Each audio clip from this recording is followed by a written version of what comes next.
Well, good morning. Good morning. I want to welcome you all and join with Al in thanking you for coming this morning. I know that a lot of you have come not only from just the regional area around here, but you've come from far away as well. I want to just take a moment to thank Al and his team for what they do in terms of pulling this together. I had an opportunity several years ago to put together a national conference. I was talked into doing it twice, and I have never done it again.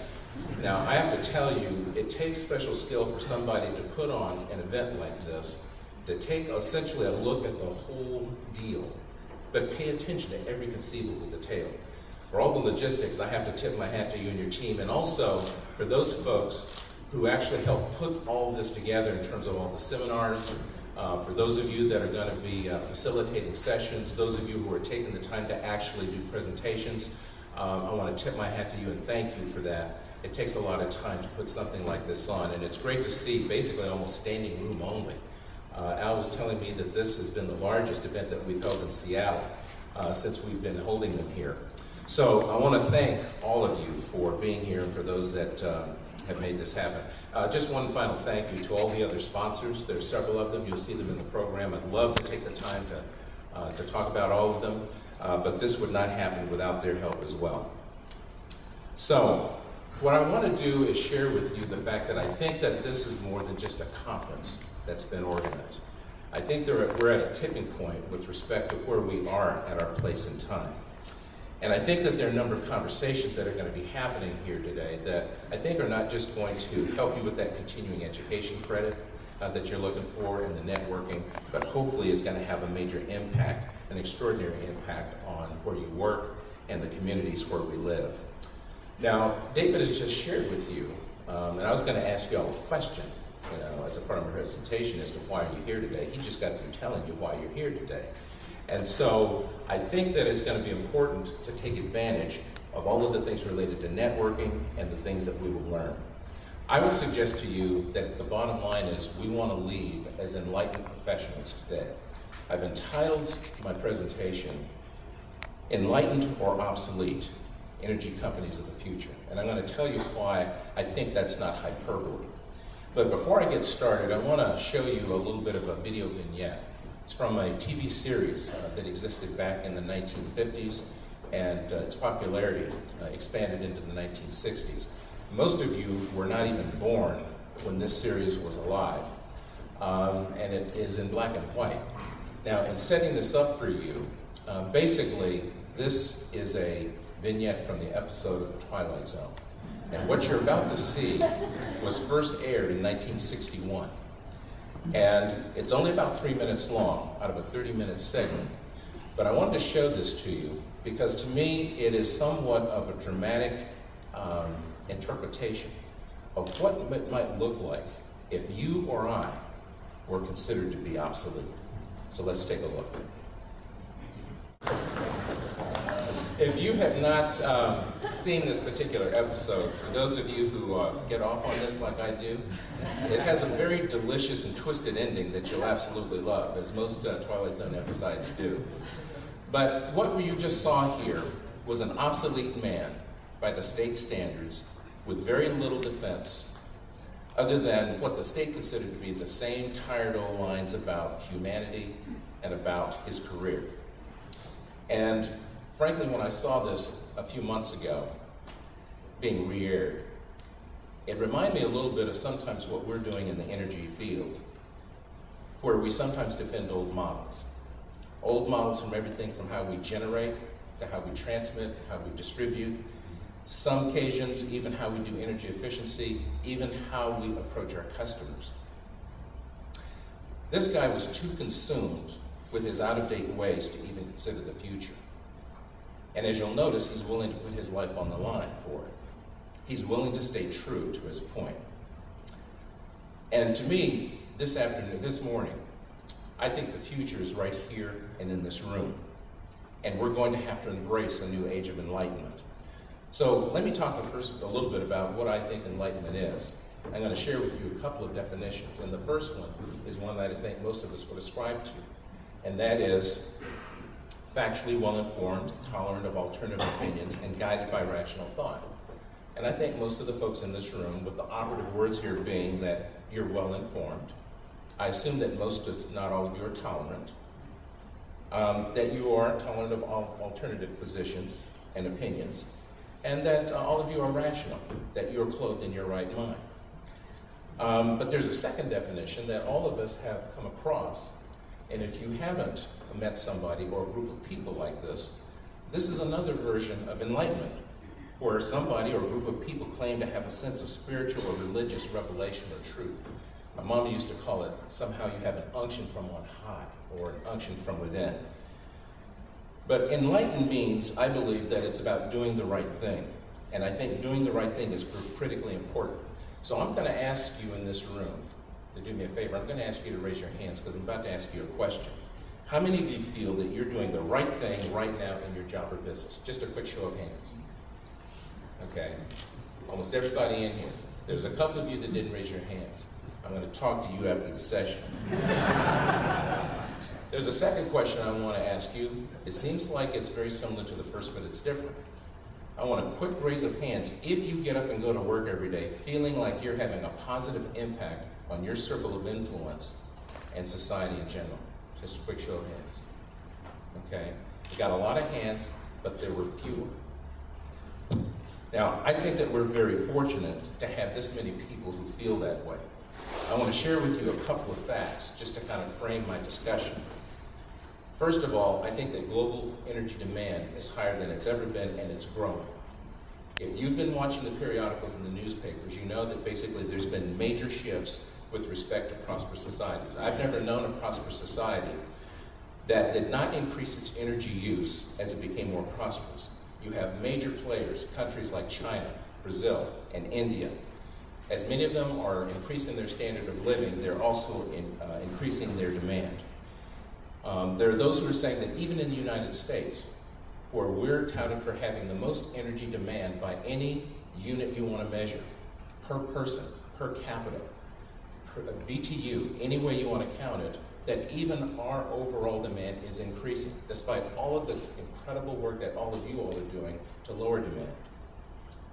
The second major fact is that I believe that we're losing a lot of the major global environmental battles on this planet, and whether it has to do with preservation of wildlife, natural habitats, preservation of our oceans, clean waterways, clean air, and the whole notion of climate change. You all know that we're in the political silly season, right? And I'm beginning to hear the arguments emerge again that I find myself perplexed by, and frankly, I'm finding myself getting more angry about them, about whether or not climate change is naturally occurring or whether it's man-made. I think the politicians who are debating this, in my opinion, need to get a clue and stop the debate. Because frankly, it doesn't matter if it's naturally occurring or not. Humans have an impact on the environment, and they can do something about the environment. But whatever our positions are on the environment, I think that it makes our work, the work that you do, even more critical. So having said all of that, basically, where are we? I think that an enlightened energy future is going to have three key components. These are not by any means the only components, but I think they are the principal ones. One, I think we're going to have to be technologically up to date. I'm amazed at the number of engineers, even in my own organization, that tell me with respect to the substations, fleet of substations that we have, that most of them, if Thomas Edison were alive, he would recognize 50 to 75% of what's in there. We cannot continue to rely on technology that is about 100 years old. Secondly, environmental stewardship has got to be sound. It can't be window dressing. It has to be part of our DNA. And then thirdly, we will need to be in touch with the evolving and legitimate needs of our customers. So where does this leave us? I believe that we are on the brink of major change with respect to energy and our energy future. Now, as this slide is indicating, there's a whole lot of things that are coming at us. These are not the only things, but these are just the sample. We have the possibility of the end of oil subsidies. We have the adoption of alternative fuel vehicles. We have well-funded campaigns against coal. We have battles over the fracking process for extracting natural gas from shale. We have distributed generation that's getting ever cheaper. Some feel that the cost of solar is going to get to the place where it's the cost of a building material. We have energy storage and energy harvesting technologies that are ever increasing and getting lower in price. And then we have the ever increasing cavalcade of new energy efficiency products, whether that be LEDs, high efficiency space heating, and water heating. But even with all of this going on, and there's even more, there's springing up within the middle of this something that I call involving customer expectations. I believe that everything that we do, at the end of the day, there's a customer at the end of that kilowatt hour or that therm that is being used. Everything that we do ends up with the customer. So in the middle of all of these changes, what is happening? Well, one of the things that we have found is that customers want to be treated like they have choice. Now, I'm a utility guy up here, and guess what? I'm part of an organization that's a monopoly. Our customers saying they don't care.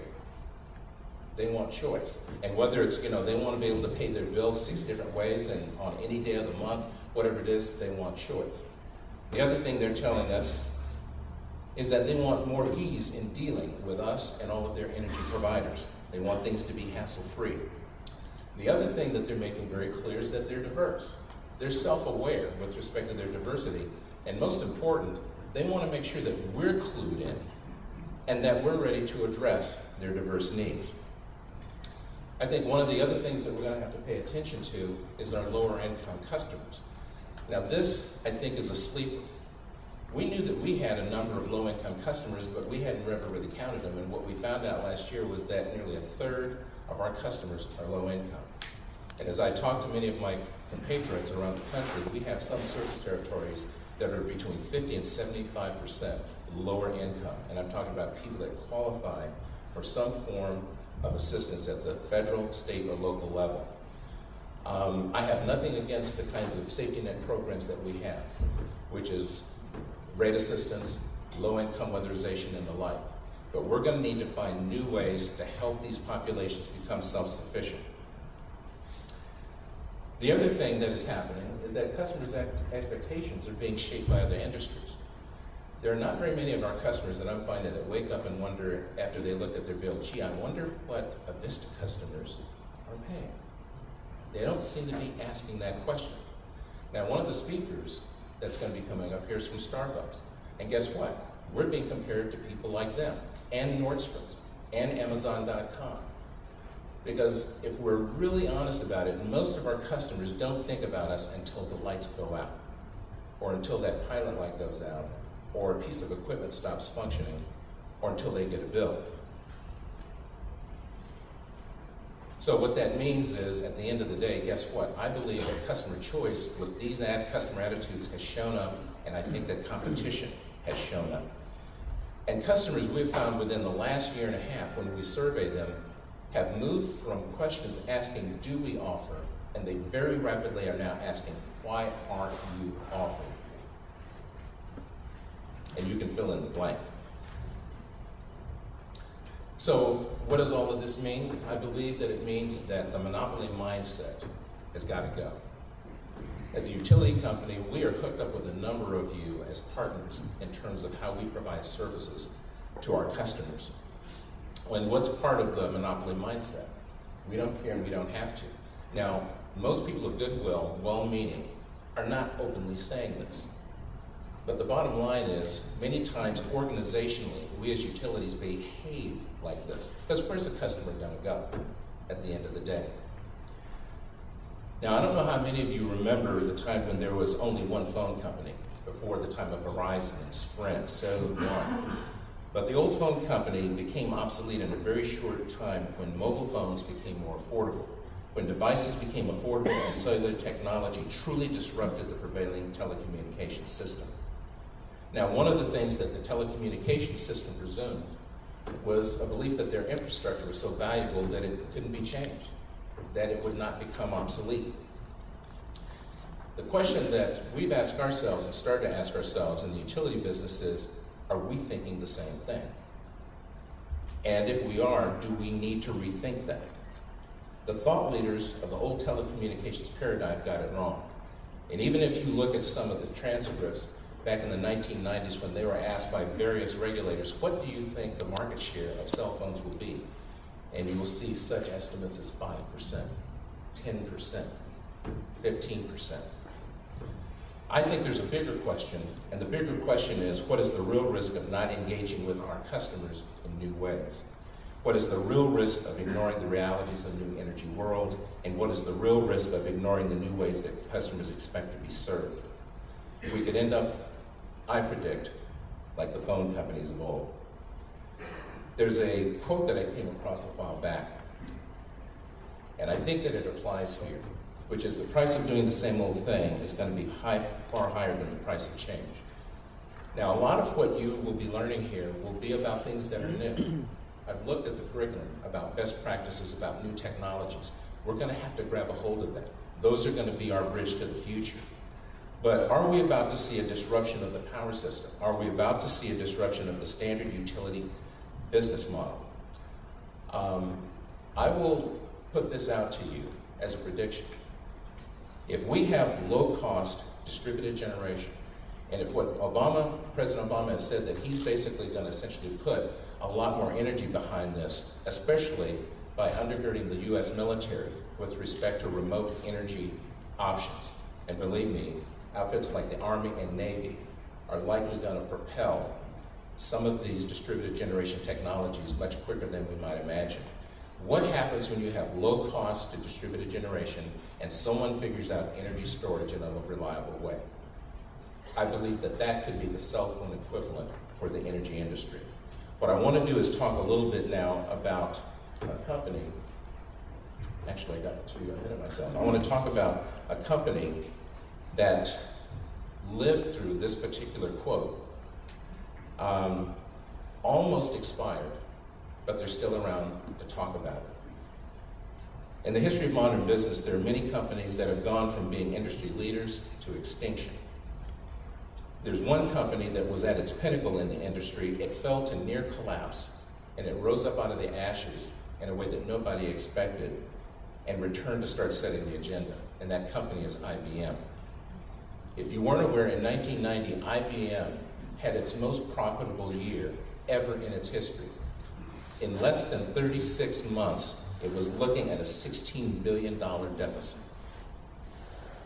The computer industry had changed so rapidly, and IBM found that it was nearly dead, and it was victimized by its own size, its own insular corporate structure, and the whole era of personal computers, the new era that it helped to create, was now about to devour it. So in 1993, they recruited a guy by the name of Lou Gessner from RJR Reynolds, also a former executive of American Express. And everybody thought this guy was going to be brought in to basically dissolve this company and to break it up into separate parts that would be more profitable. And he went in the opposite direction. Instead, Gerstner took the company and demanded that managers work together to reestablish a mission that was customer-focused in providing computing solutions. Now, he's written a book that some of you may know about or you may have read, and it's called Who Says That Elephants Can't Dance?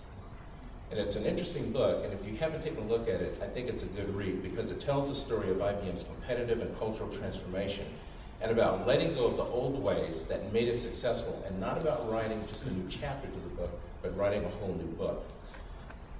Now, when you read this book, Gerstner warns everybody, don't try to take what we did here at IBM and just merely slap it on your organization. But I do believe that there are some principles that they learned that are applicable to us. The amazing turnaround was a result of some painful changes, and no turning back decisions had to be made. And one of them that they made was rewarding demonstrated teamwork that's focused on results versus consensus building. I'm going to take a drink now. I'm going to pause on this because there are a few of you that are going to accost me after this session and say, what do you mean, are you against consensus building? But how many of you work for an organization that spends what you consider to be an inordinate amount of time building consensus? I didn't even ask you to raise your hand, but okay. I wasn't sure anybody wanted to admit it, but yeah, raise your hand. Okay. But here's what IBM learned, and I think we can all learn. Consensus building is fine. But the notion about teamwork is that you have interdependent, I want to emphasize interdependent individuals that come together focused on a common goal. There's team, and I want to emphasize the word work. It's hard work, you know, because we all know how we are, and some of us are not very easy to work with. So, teamwork has consensus built into it, but what happens when consensus is out of balance? An organization then becomes preoccupied with itself and its own existence versus what its customers' needs are and what they want. So I think that it's up to us right here and right now to make a choice about how we're going to forge a future. Now, there's a number of you in this room that I know, and it's great to see some of the familiar faces here. And what I know is that there's an immense amount of intellect here, there's innovative thinking here, there's drive, there's passion. And we're going to need to apply that. Was that me or you? Okay. So what I'm going to ask all of you to do is to seek out the enlightenment that you're going to be able to experience over the next couple of days and to join in the conversation, to join in the learning. I will suggest to you that you cannot afford to hold back. I think we have to succeed in creating a new energy future. Whether we be trade allies, contractors, public officials, private companies, utility staff, I think we all have a role to play. Now, those of you who know me well, you're going to come up and ask me certain questions, and I'll tell you right now, there's no felonious activity allowed. But I do think that we're going to have to do what is necessary. And I'm not being cavalier about this, because I know that we all have what I'll call challenges within our own organizations. But I do believe that we're going to have to push. I think we're going to have to cajole in some cases. We're going to have to legitimately do whatever it is we need to do to move our companies and our businesses forward to a new energy reality. Like the character played by Burgess Meredith, Romney Wordsworth, I haven't said it yet, but I believe that we're on trial. There isn't a state that's put us on trial, but I think the state of affairs has us on trial. And the question is, in terms of what we do, will that exonerate us or will that condemn us? So I'm going to leave us with a final question. And I think we know the answer to it. Are we going to be drivers into the energy future, or are we going to be passengers? Ladies and gentlemen, let us seize the day. Let us seize the moment. Thank you very much.